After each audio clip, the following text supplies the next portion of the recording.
Mari kita satu di dalam doa. Bapa, kami mengucap syukur buat malam hari ini. Terima kasih Roh Kudus, terima kasih Tuhan Yesus, terima kasih Bapa. Kau sungguh baik, teramat baik dalam hidup kami. Kami boleh ada sebagaimana kami ada, kami tahu semua karena kemurahan Tuhan. Biarlah kuat kuasa Roh Kudus-Mu kembali mengurapi setiap kami, mengurapi ruangan di mana kami berada. Terlebih biarlah Engkau juga yang mengurapi jalannya pemberita firman Tuhan. Roh Kudus, mari Engkau pakai lidah bibir mulut hamba-Mu ini Tuhan untuk boleh menjadi berkat buat setiap kami, baik yang hadir melalui Zoom maupun secara live Tuhan. Roh Kudus, mari Engkau berhadirat di tengah-tengah kami. Ambil alih semuanya Tuhan, jadilah kehendak-Mu atas kami. Kuduskan, tahirkan setiap kami. Biarlah setiap kami boleh menjadi pelaku-pelaku firman Tuhan. Demi nama Yesus Kristus kami berdoa dan mengucap syukur. Amin. Sekali lagi salam buat kita semua. Ya, terima kasih buat Non Vanda yang sudah memberkati kita semua melalui pujian penyembahan. Tuhan Yesus memberkati. Ya. Mari saudaraku, kita akan membahas firman Tuhan dengan tema kekudusan. Firman Tuhan dengan tema kekudusan. Ya, minggu lalu kita ada membahas tentang nasihat supaya berjaga-jaga. Ya, di poin A-nya yaitu bagaimana Nuh hidup kudus di hadapan Tuhan. Ini yang akan kita bahas ya. Poin A tentang kekudusan. Mari kita buka firman Tuhan dari 1 Petrus 1 ayat 15 sampai dengan 16. Firman Tuhan dari 1 Petrus 1 ayat 15 sampai dengan 16.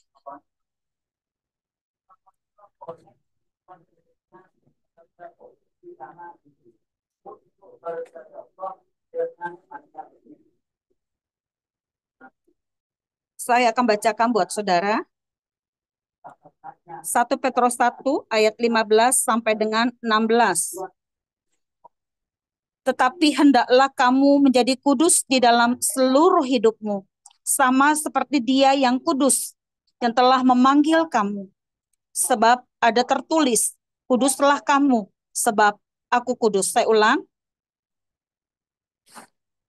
Tetapi hendaklah kamu menjadi kudus di dalam seluruh hidupmu, sama seperti Dia yang kudus, yang telah memanggil kamu. Sebab ada tertulis, kuduslah kamu, sebab aku kudus. Demikianlah firman Tuhan.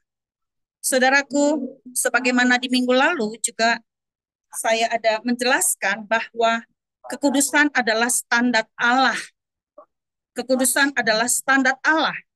Bahkan kekudusan adalah harga mati. Ya. Saya percaya ketika kita telah ditebus dengan darah Kristus, kita telah dibenarkan dengan darah Kristus.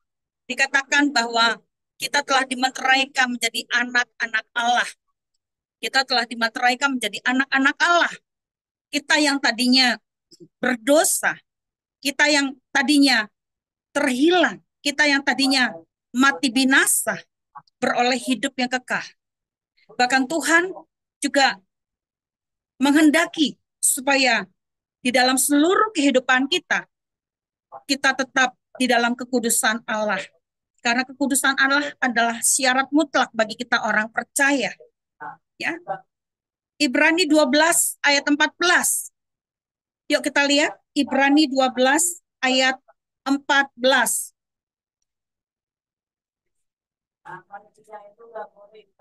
Kita buka beberapa ayat firman Tuhan malam hari ini. Ibrani 12 ayat 14. Berusahalah hidup damai dengan semua orang dan kejarlah kekudusan. Sebab tanpa kekudusan tidak seorang pun akan melihat Tuhan. Di bagian B kita lihat sekali lagi. Ibrani 12 ayat 14b. Dan kejarlah kekudusan. Sebab tanpa kekudusan tidak seorang pun akan melihat Tuhan. Saudaraku, Tanpa kekudusan kita tidak dapat melihat Tuhan. Kekudusan ini sangat penting bagi kita orang percaya. Ya, kekudusan dalam perkataan, kekudusan dalam pikiran, dan juga kekudusan dalam perbuatan. Ya, bagaimana kita tetap menjaga hidup kita kudus di hadapan Tuhan. Ya, sekarang apakah kalau tidak dilihat kita masih tetap menjaga kekudusan hidup di hadapan Tuhan? Ya, kalau misalkan tidak ada yang melihat ketika kita berada di ruangan seorang diri, apa yang sedang kita lakukan? Apakah kita ketika membuka HP, kita melihat situs-situs yang tidak pantas karena tidak ada yang melihat? Ataukah ketika kita tidak berada di dalam lingkungan gereja, apakah kita juga masih menjaga perkataan kita benar di hadapan Tuhan? Ketika kita berkomunikasi dengan orang yang ada di sekeliling kita, dengan orang yang ada di sekitar kita, apakah perkataan yang keluar adalah perkataan caci maki? Apakah perkataan mengutuk? Apakah perkataan mengumpat? Apakah perkataan yang serampangan, yang sekedar ucap tapi telah menyakitkan hati orang yang mendengarnya? Demikian pula dengan pikiran. Apakah pikiran kita menjadi cabul ketika tidak ada orang yang melihat? Ketika tidak ada yang melihat, pikiran kita ngeres, ya, mikirin yang enggak. Nah, di sini diingatkan kembali bagaimana kita tetap menjaga kekudusan baik dalam perkataan, pikiran maupun perbuatan ketika tidak ada yang melihat. Tapi ingat, ada satu pribadi yang melihat kita. Dialah Tuhan, ya, memantau, melihat ke segala penjuru, termasuk kita orang-orang kudusnya, orang-orang yang percaya. Jadi sekalipun tidak ada yang melihat oleh orang-orang di sekitar kita, tapi ada satu pribadi yang melihat dan memperhatikan tindak tanduk kita, perkataan kita, pikiran kita. Dia sangat detail memperhatikan hal-hal yang seperti ini. Ya, kekudusan adalah harga mati. Kekudusan adalah harga mati. Kekudusan adalah standar Allah. Sekalipun kita ini adalah pelayan Tuhan, kita ini adalah hamba Tuhan, tapi jika perkataannya, pikirannya, dan perbuatannya tidak di dalam standar Allah, tidak di dalam kekudusan Allah, maka sia-sia adanya. Ya. Inilah yang harus menjadi cambuk bagi kita orang percaya. Siapapun kita, sekalipun mungkin tidak ada yang melihat, kita harus menjaga kekudusan, baik dalam perkataan, pikiran, maupun tindakan. Ternyata kekudusan itu tidaklah mudah. Tapi Tuhan menghendaki supaya kita tetap di dalam kekudusan.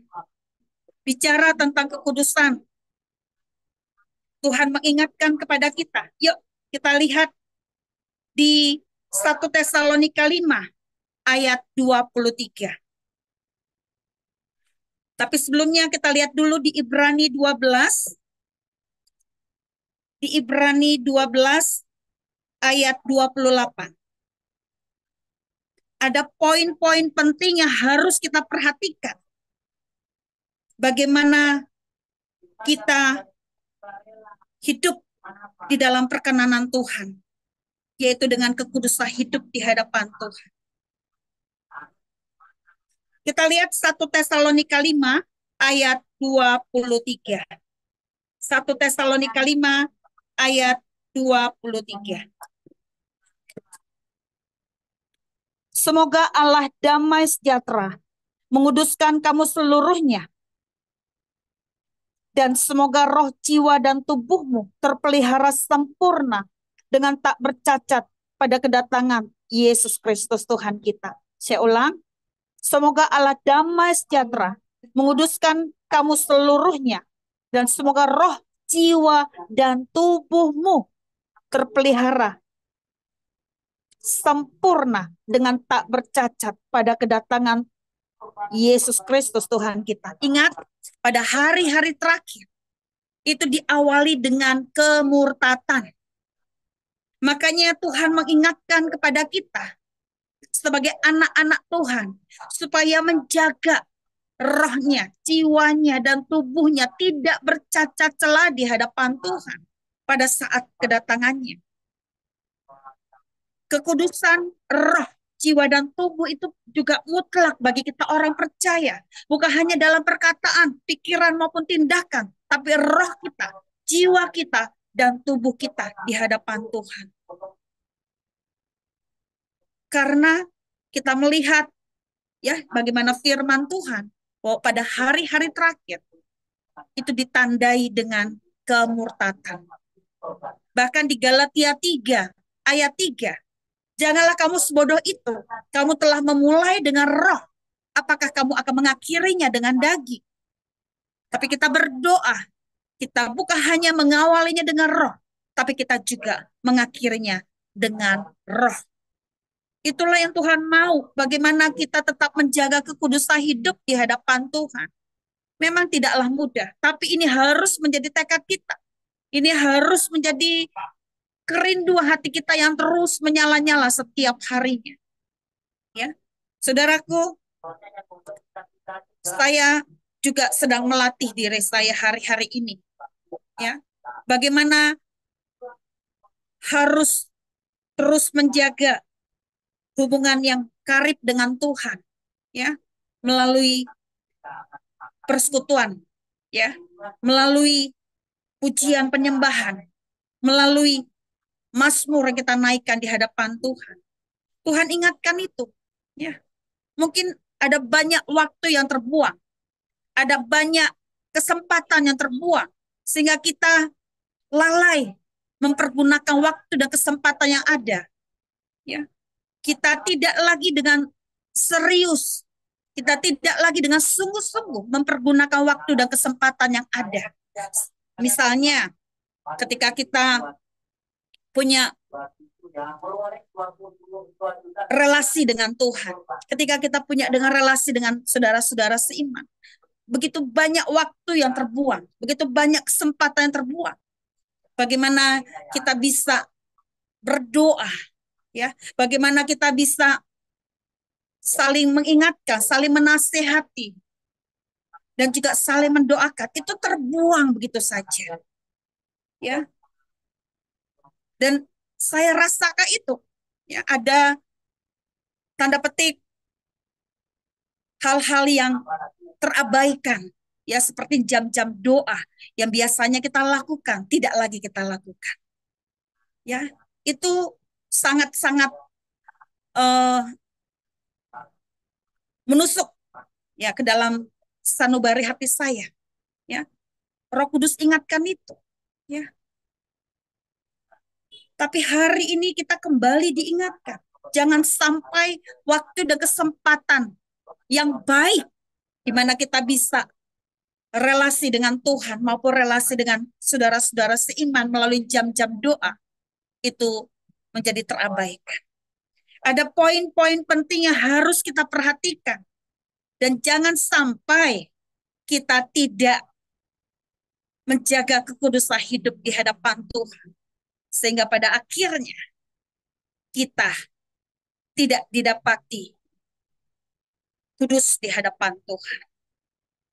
Mari kita buka firman Tuhan dari Ibrani 12 ayat 28. Bagaimana supaya kita hidup di dalam kekudusan?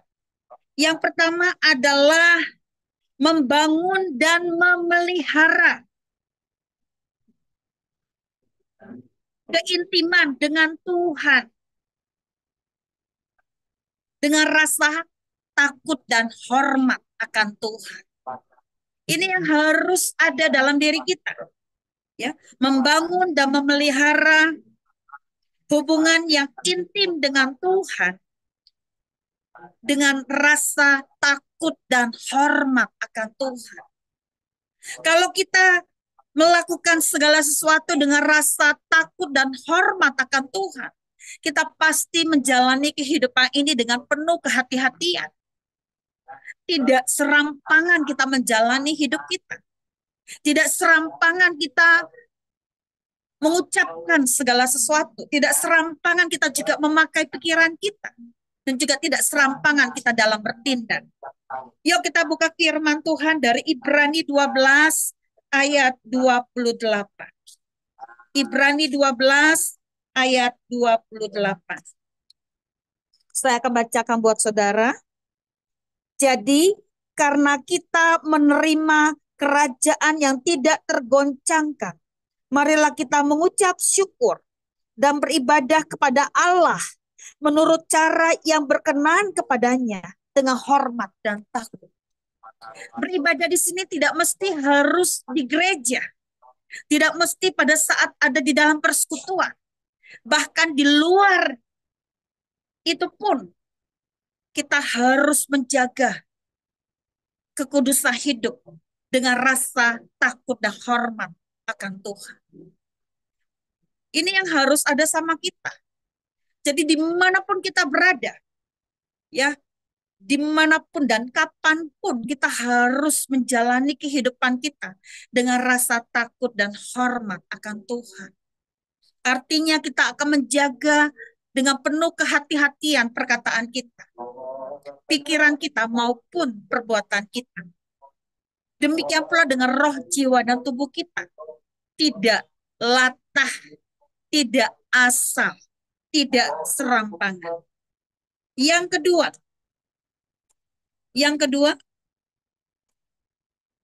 membangun dan memelihara komunitas dengan orang percaya. Apakah kita masih serius dengan ibadah-ibadah yang ada? Apakah kita masih serius dengan persekutuan-persekutuan yang ada? Apakah kita masih serius dengan jam-jam doa kita? Saya percaya ketika kita melakukannya dengan keseriusan, ya, misalnya kita beribadah, kita bersekutu, dan juga kita melakukan jam-jam doa misalnya. Yuk kita lihat di Ibrani 10 ayat 25. Ibrani 10 ayat 25.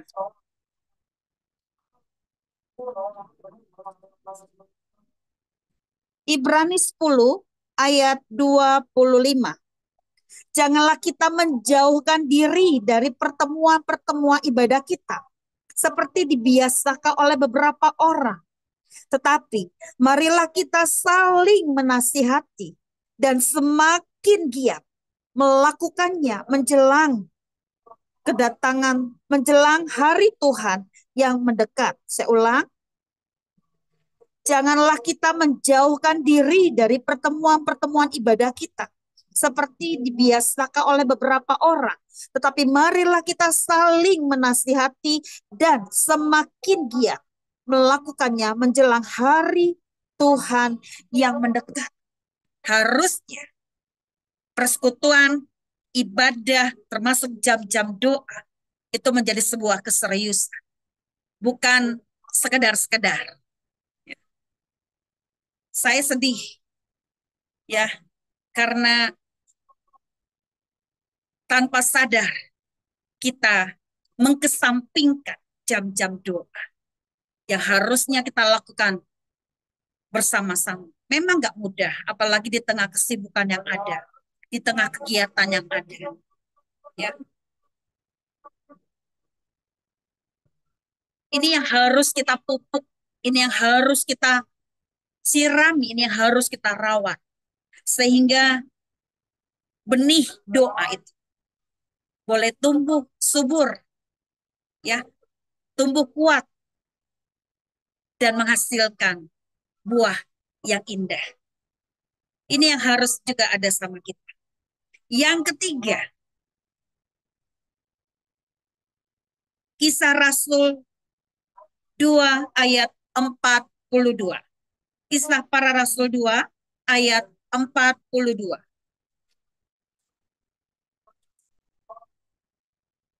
Silakan salah seorang baca. Kisah para Rasul 2 ayat 42.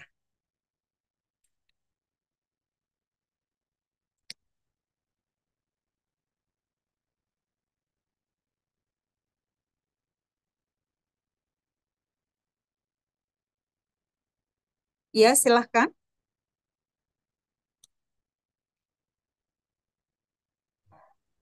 Kisah Para Rasul 2 ayat 42. Mereka tekun dalam pengajaran rasul-rasul dan dalam persekutuan, dan mereka selalu berkumpul untuk memecahkan roti dan berdoa. Iya. Yang ketiga adalah bertekun dalam pengajaran. Saya percaya, ya, sebagaimana 2 Timotius 3 ayat 16. Coba silahkan baca 2 Timotius 3 ayat 16.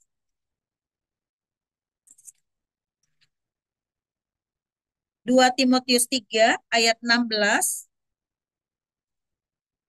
Ketika kita bertekun dalam pengajaran, apa yang kita boleh terima, apa yang kita boleh dapatkan? Silahkan. 2 Timotius 3 ayat 16. Segala tulisan yang diilhamkan Allah memang bermanfaat untuk mengajar, untuk menyatakan kesalahan, untuk memperbaiki kelakuan, dan untuk mendidik orang dalam kebenaran. Iya, di situ ada 4 hal ketika kita bertekun di dalam pengajaran firman. Yang pertama adalah bermanfaat untuk mengajar, untuk menyatakan kesalahan, untuk memperbaiki kelakuan, dan untuk mendidik orang dalam kebenaran. Ya. 4 hal inilah yang akan membawa kita pada kekudusan hidup. Karena kita berpusat atau bersentral kepada firman Tuhan itu sendiri. Ya. Firman Tuhan itu bermanfaat untuk mengajar, untuk menyatakan kesalahan, untuk memperbaiki kelakuan, dan untuk mendidik orang dalam kebenaran. Ya. Inilah yang harus ada sama kita, 3 hal ini. Ya. Yang pertama adalah membangun dan memelihara relasi dengan Tuhan. Ya, hubungan yang intim dengan Tuhan, dengan rasa takut dan hormat akan Tuhan. Yang kedua adalah membangun dan memelihara relasi dengan komunitas orang-orang percaya. Dan yang ketiga adalah bertekun di dalam pengajaran. Kalau ini ada sama kita, saya percaya kita pasti akan menjaga hidup kita kudus di hadapan Tuhan. Kita akan menjalani kehidupan kita dengan penuh kehati-hatian. Karena itulah yang Tuhan mau. Karena pada hari-hari terakhir dikatakan diawali dengan kemurtatan. Kenapa itu bisa terjadi? Karena tidak menjaga kekudusan hidup di hadapan Tuhan. Kalau dia berhati-hati, kalau dia tidak serampangan menjalani kehidupan ini, maka dia akan menjaga kekudusan dalam perkataan, dalam pemikiran, maupun dalam perbuatan. Dia juga akan menjaga kekudusan roh, jiwa, dan tubuhnya di hadapan Tuhan. Sehingga pada hari terakhir, biarlah Tuhan boleh mendapati kita, baik roh, jiwa, dan tubuh kita, tidak bercacat celah di hadapan Tuhan. Ya. Saya akan ulang kembali, ya, saya akan simpulkan bahwa kekudusan pada hari-hari terakhir ini sangatlah penting bagi kita orang percaya. Kekudusan adalah standar Allah. Kekudusan adalah harga mati. Ya. Siapapun kita, baik dia hamba Tuhan, pelayan Tuhan, kita harus menjaga kekudusan hidup di hadapan Tuhan. Ya, jangan sampai pada akhirnya nanti kita didapati bercacat celah di hadapan Tuhan. Selagi hari masih siang, selagi hari perkenanan Tuhan itu ada atas kita, biarlah kita boleh menjaga hidup kita kudus di hadapan Tuhan. Ada 3 poin penting bagaimana kita tetap menjaga kekudusan hidup. Yang pertama adalah membangun dan memelihara relasi keintiman dengan Tuhan dengan rasa takut dan hormat. Kalau kita menjalani kehidupan kita dengan rasa takut dan hormat, saya percaya Sekalipun tidak ada orang yang melihat, sekalipun kita mungkin di tempat kita seorang diri, kita akan menjaga baik perkataan, pikiran maupun tindakan kita tetap kudus di hadapan Tuhan. Roh, jiwa, dan tubuh kita juga tidak bercacat celah di hadapan Tuhan.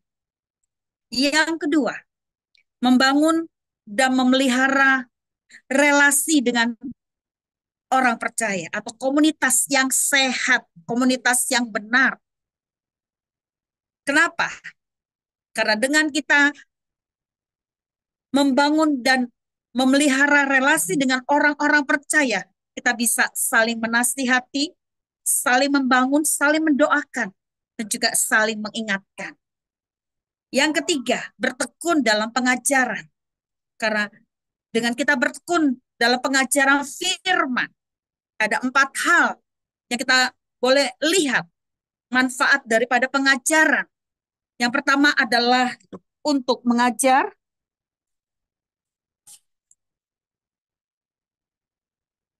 Sebentar. Yang pertama adalah untuk mengajar. Yang kedua, untuk menyatakan kesalahan, untuk memperbaiki kelakuan, dan untuk mendidik orang dalam kebenaran. Yuk, kita bersungguh-sungguh di hadapan Tuhan. Jangan sampai waktu dan kesempatan yang ada terbuang begitu saja. Tadi diingatkan di Ibrani 10 ayat 25, ya. Yuk kita lihat dulu ya sebelum kita menutup. Ibrani 10 ayat 25.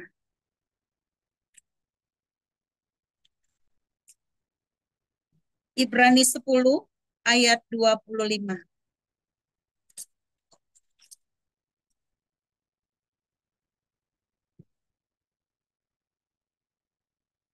Di sini ada penekanan yang menjadi rema buat saya secara khusus. Ibrani 10 ayat 25. Janganlah kita menjauhkan diri dari pertemuan-pertemuan ibadah kita seperti dibiasakan oleh beberapa orang. Tetapi marilah kita saling menasihati dan semakin giat melakukannya menjelang hari Tuhan yang mendekat. Ini ada penekanan.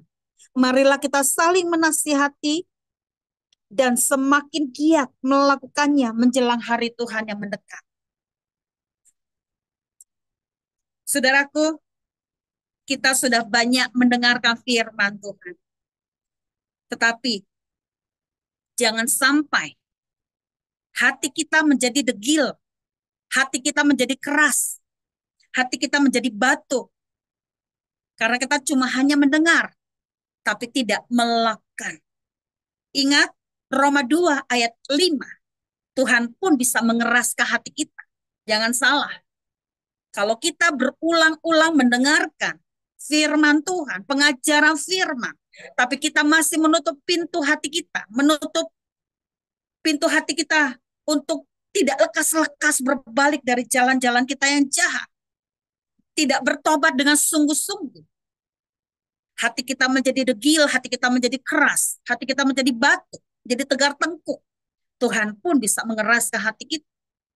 Dan orang-orang yang seperti ini, ingat, kalau dia tidak lekas-lekas bertobat, masuk dalam kebinasaan. Jangan sampai pintu pertobatan itu tertutup jika Tuhan datang. Ya, jika Tuhan datang, pintu pertobatan itu sudah lewat. Ya, kita berdoa, biarlah kita sungguh-sungguh menjaga kekudusan hidup di hadapan Tuhan. Ya, dalam segala hal, ya. Kita melihat, kita mendengar, kita mencium, kita mengecap dan juga meraba atau merasakan. Yuk, kita pakai panca indera rohani kita supaya tidak menjadi tumpul. Kita pakai seluruh anggota tubuh kita juga supaya tidak menjadi tumpul. Kita pakai apapun yang Tuhan percayakan kepada kita untuk tidak menjadi tumpul. Ya, kalau kita ada waktu dan kesempatan untuk bersama-sama saling membangun, saling menasehati, saling mendoakan melalui jam-jam doa.